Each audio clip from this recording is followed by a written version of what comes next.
Terus mulayan.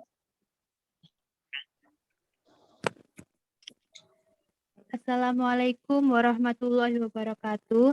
Kami dari kelompok 6 akan mempresentasikan materi, yakni uji hipotesis berpasangan atau dependen. Kami yang beranggotakan saya sendiri Amalia Fisharina dengan NIM 22, kedua Albania Citra Aulia dengan NIM 11, yang ketiga Wafid Aida dengan NIM 19, yang keempat Dita Aurelia Akmal dengan NIM 23, dan yang kelima Muhammad Baidowi dengan NIM 25, yang terakhir Hermina Skolastika Janu dengan NIM 40.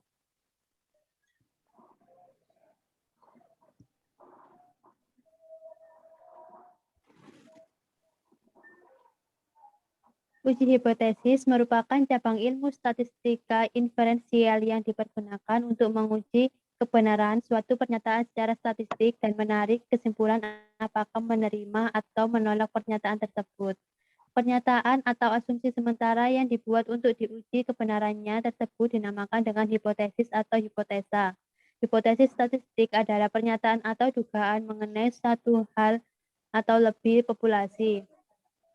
Seandainya sampel yang diambil merupakan sampel yang berhubungan, maka akan timbul suatu permasalahan bagaimana cara atau metode menganalisisnya dan uji statistik apa yang digunakan. Salah satu uji statistik parametrik digunakan adalah uji t-test dependent.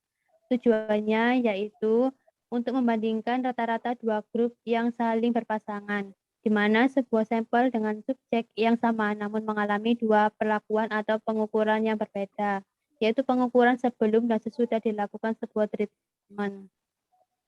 Manfaat dari parity test dipergunakan untuk menguji kebenaran atau kepalsuan hipotesis nihil yang menyatakan bahwa di antara dua buah min sampel yang diambil secara random dari populasi yang sama, tidak terdapat perbedaan signifikan. Selanjutnya akan dibacakan rekan saya.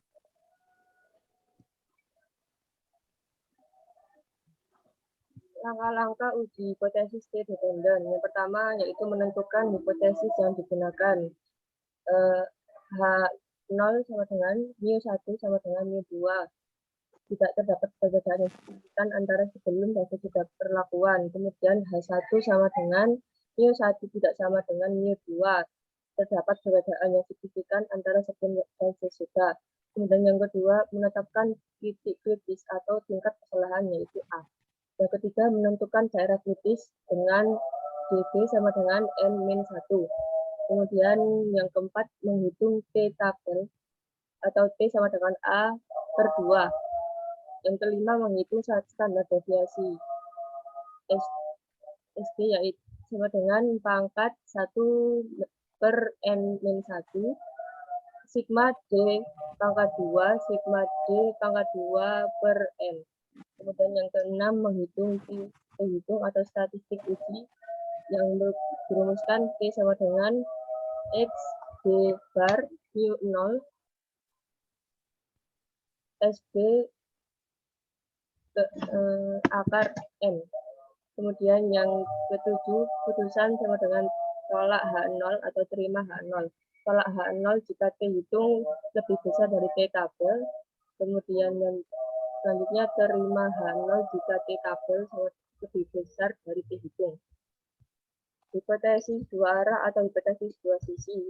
Jika hipotesis alternatif menunjukkan tanda tidak sama dengan, maka menunjukkan adanya perbedaan yang signifikan. H0 sama dengan mu D sama dengan D0. H1 sama dengan mu D tidak sama dengan D0. Misalkan H0 sama dengan mu sama dengan 20 atau lawan H1 adalah mu tidak sama dengan 20.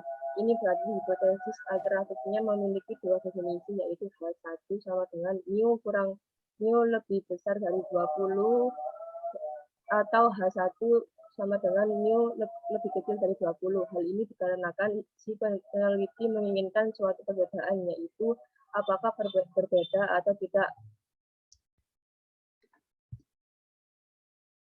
Kemudian tingkat kepercayaan atau tingkat signifikasi. Tingkat kepercayaan yang sering digunakan dalam pengujian statistik adalah 95% atau 1 min A sama dengan 0,95. Tingkat kepercayaan bisa dikurangi sesuai dengan jenis penelitian yang dilakukan. Misalnya 90%. Selain itu bisa juga diperbesar jika menginginkan tingkat penelitian yang lebih tinggi, misalnya menjadi 99%. Jika disebutkan bahwa tingkat kepercayaan yang digunakan adalah 95% atau 1 min A sama dengan 0,95, maka tingkat signifikasinya adalah 5% sama dengan 0,05. Kemudian statistik uji atau T-hitung. Statistik uji yang digunakan pada uji rata-rata terhadap pasangan adalah T sama dengan D bar dikurangi D0 per SG per akar N. Daerah kritis. Titik kritis adalah titik yang digunakan pada pengambilan keputusan, yaitu sebagai dasar untuk menolak atau tidak menolak H0. Titik kritis untuk uji dua arah ini adalah min TA per 2 P dan TA per 2P. Keputusan untuk uji dua arah ini adalah tolak H0 jika T hitung lebih besar dari T tabel dan terima H0 jika T tabel lebih besar dari T hitung. Kemudian selanjutnya akan dilakukan oleh teman kami.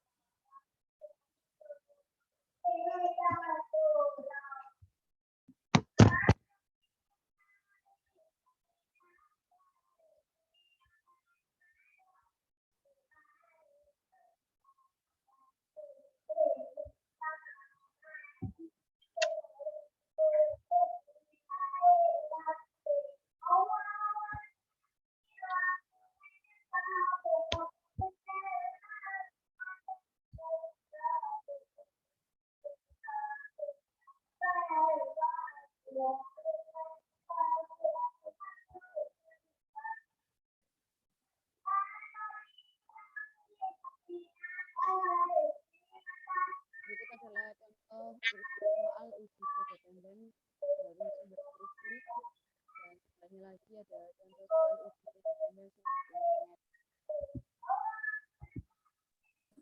internet. Iya, dia tanya tahu nangan.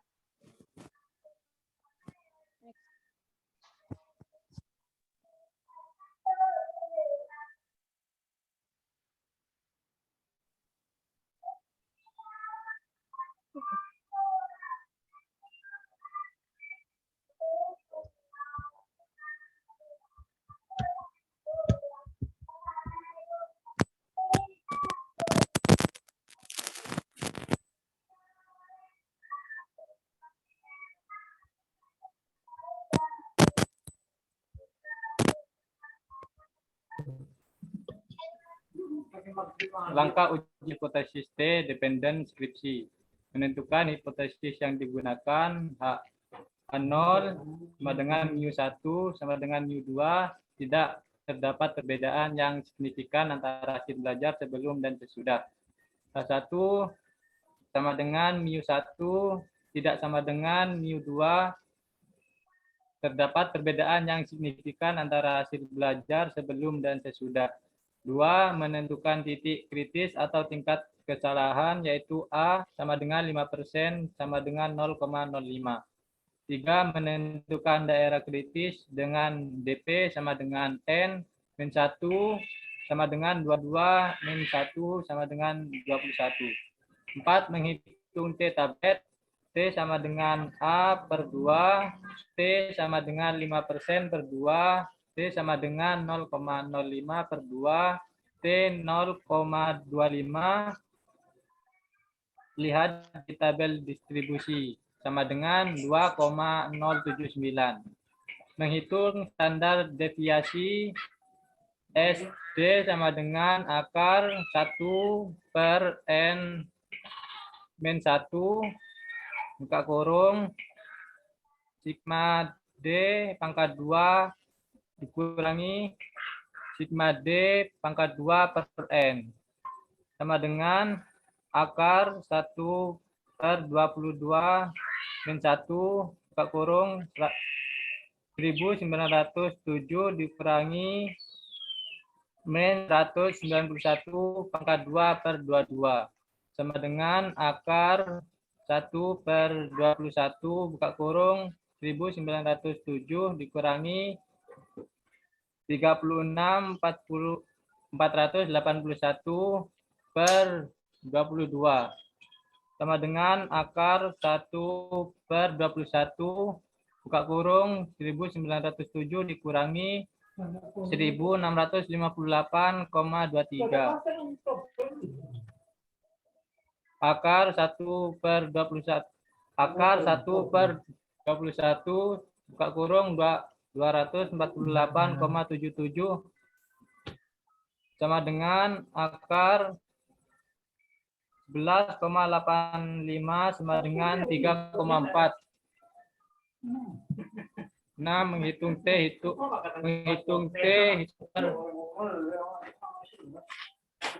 statistik uji T sama dengan X bar D dikurangi mu 0 per SD per akar N sama dengan min 8,86 kurangi 0 per 3,4 per akar 22 sama dengan 1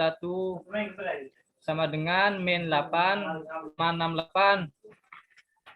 2,44 per 469 sama dengan min 8,64 per 0,74 sama dengan min 11,83 7 keputusan sama dengan tolak H0 T tabel sama dengan 2,79 T hitung sama dengan 11,83 H0 ditolak karena T hitung lebih T tabel atau 11,83 lebih 2,79 8 kurva daerah tolak H0 daerah terima H0 daerah tolak H0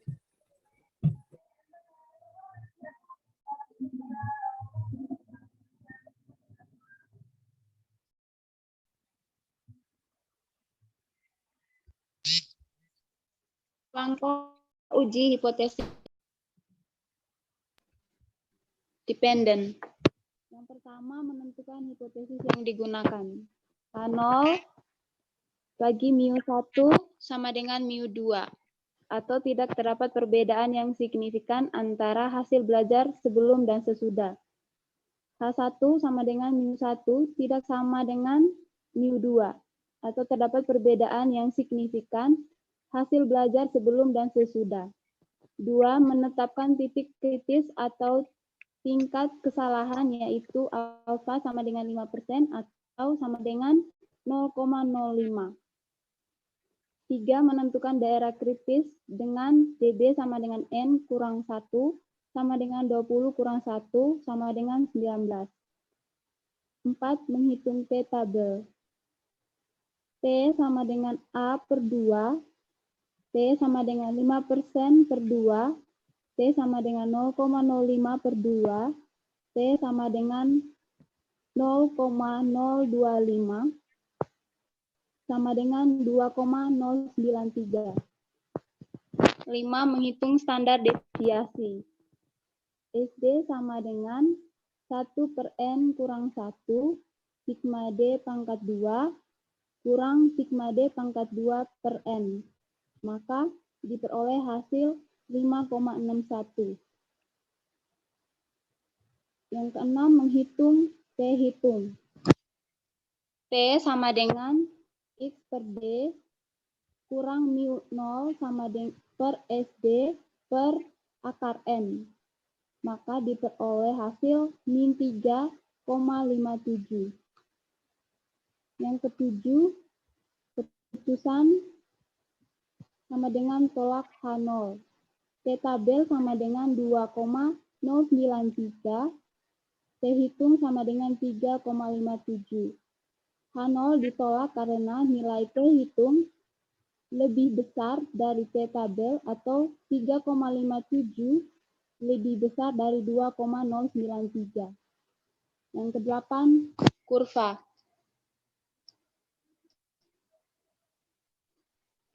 Selanjutnya akan dibacakan oleh teman saya.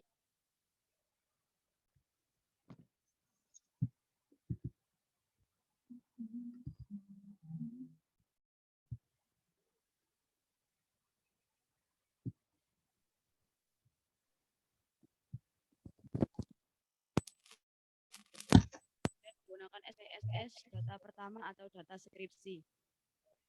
Output pertama sampel statistik, di mana M adalah rata-rata, N adalah jumlah data, dan standar deviasi, standar error mean, di mana pada pretest rata-ratanya 8,3182 dengan jumlah data 22, standar deviasinya 2,21222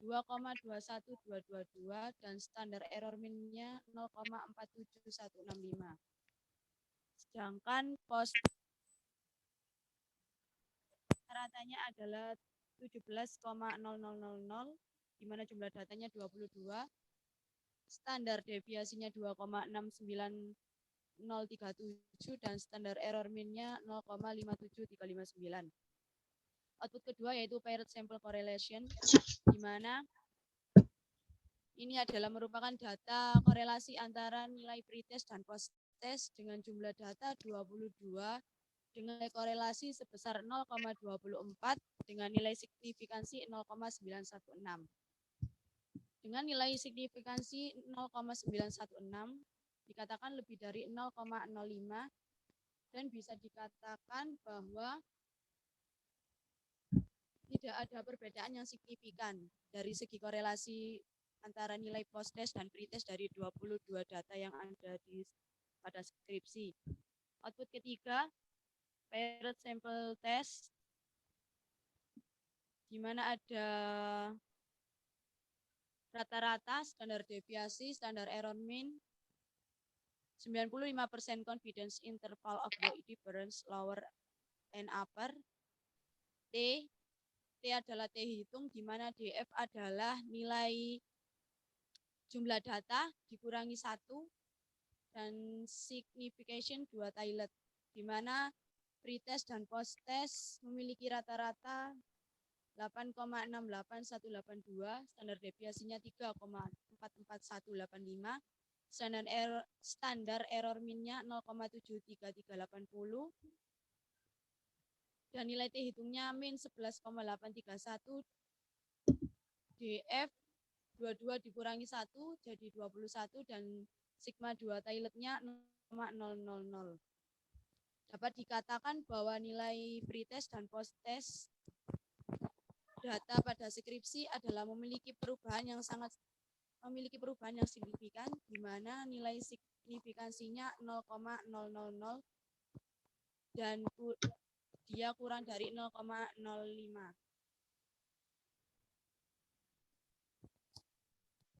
Next.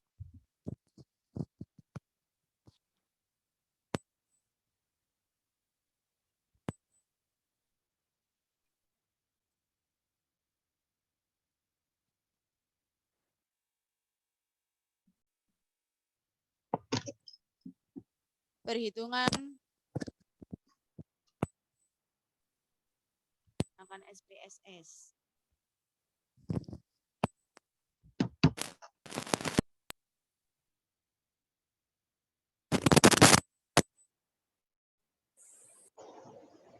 Perhitungan uji T dependen menggunakan SPSS data 2.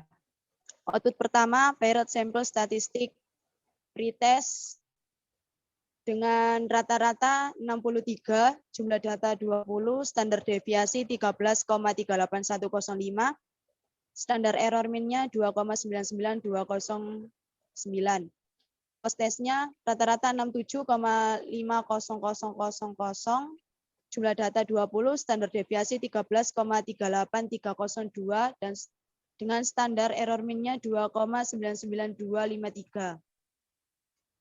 Output kedua, paired sample correlation, di mana pretest dan posttest memiliki jumlah data 20, nilai korelasinya 0,912, signifikansinya 0,000. Dapat dikatakan bahwa nilai pretest dan posttest memiliki hubungan dikarenakan nilai signifikansinya kurang dari 0,05 yaitu 0,000. Output ketiga, paired sample test. Paired difference ada rata-rata nilai posttest dan pretest negatif 4,5, standar deviasi 5,6, standar error min 1,25342, T hitungnya min 3,59, DF yaitu jumlah data dikurangi 1, 20 dikurangi 1 sama dengan 19, dan nilai signifikansi dua tiletnya 0,02. Dapat dikatakan bahwa terdapat perbedaan yang signifikan antara pretest dan posttest di mana nilai signifikansi dua tilet kurang dari 0,05 yaitu 0,002. Next.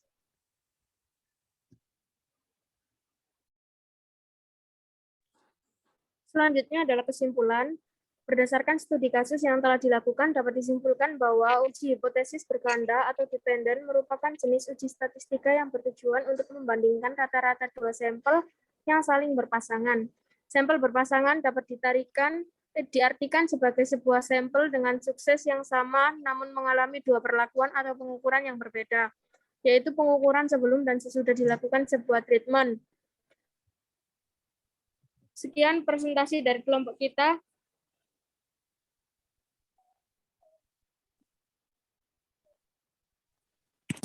Sekian dari presentasi kelompok kami. Mohon maaf. Wassalamualaikum warahmatullahi wabarakatuh.